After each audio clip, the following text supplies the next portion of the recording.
दोस्तों, हम सब भगवान शिव को पूजते हैं और उन्हें देवों के देव महादेव मानते हैं।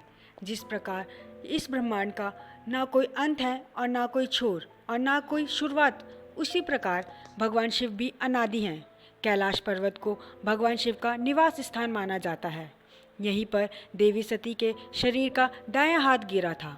हम सब माउंट एवरेस्ट पर तो चढ़ चुके हैं, जिसकी हाइट 8,849 मीटर है, लेकिन हम कैलाश पर्वत पर नहीं चढ़ सके, जबकि पर्वत की हाइट सिर्फ 6,638 मीटर है। दोस्तों, आज हम इसी वीडियो में कैलाश पर्वत से संबंधित ऐसे रहस्य के बारे में जानेंगे जिन्हें साइंटिस्ट भी नहीं सुलझा पाए। तो चलिए। 1962 में चीन ने भारत पर अचानक से हमला कर दिया था और उसके बाद भारत के कई हिस्सों में अपना कब्जा कर लिया। कैलाश को भी उसने अपने हिस्से में कर लिया। इसी वजह से कैलाश पर्वत अब चीन के क्षेत्र में आता है। चीन ने जितनी बार भी कैलाश पर्वत पर चढ़ने की कोशिश की, वह असफल रहा। चीन ने 2001 में फिर से कैलाश पर्वत पर चढ़ने की कोशिश की। इस बार चीन अकेला नहीं था, बल्कि स्पेन भी उसके साथ था। दोनों देशों ने इस पर्वत पर चढ़ाई करने की कोशिश की, परंतु इस बार भी वे असफल रहे और इसी के बाद से चीन ने कैलाश पर चढ़ने से मना कर दिया था। 19वीं और 20वीं सदी के शुरू में कुछ माउंटेनियर्स ने पर्वत पर चढ़ने की कोशिश की और वह अचानक से गायब हो गए। हालांकि कहते हैं कि बौद्ध भिक्षु मिलारेपा ही कैलाश पर्वत पर चढ़ने में सफल रहे।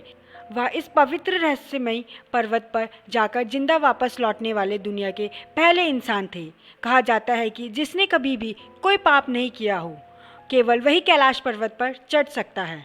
कैलाश पर्वत पर दुनिया भर के साइंटिस्ट ने रिसर्च किया है। रिसर्च करने वाले साइंटिस्ट ने कैलाश पर्वत पर चढ़ने को असंभव बताया है। इसके अलावा एक अन्य माउंटेनियर कर्नल RC विल्सन ने बताया कि जैसे ही मुझे लगा कि वे सीधे रास्ते से कैलाश पर्वत की चोटी पर चढ़ सकता हूँ, वैसे ही भयानक बर्फबारी ने मेरा रास्ता रोक दिया और चढ़ाई को असंभव बना दिया।